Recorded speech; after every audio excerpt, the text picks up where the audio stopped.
Ecco qui il capitano della squadra dei professori, la partita come sembra il primo tempo? Beh, insomma è stata un po' difficile all'inizio, ma ci stiamo riprendendo e direi che ci stiamo difendendo con onore.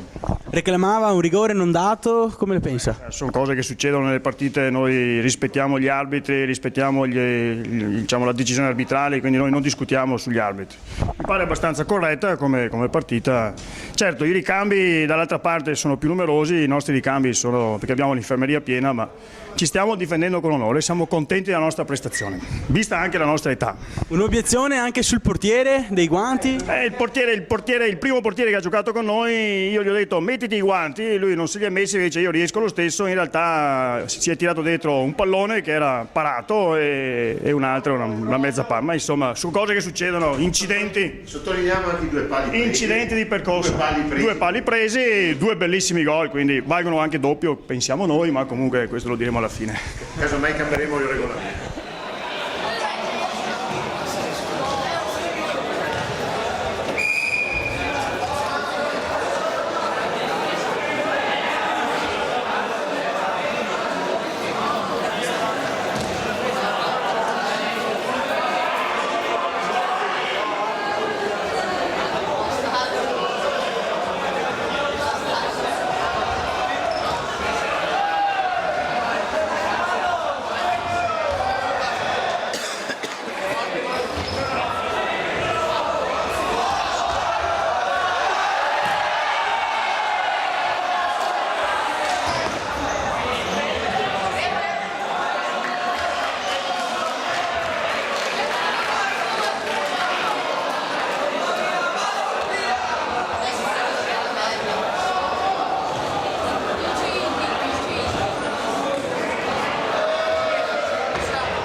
Ecco qui l'organizzatrice del torneo, come è andata la partita?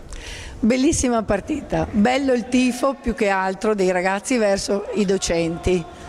Correttezza, a parte qualche episodio che è insignificante, ma è stato bello, un bello spettacolo e correttezza da parte dei ragazzi.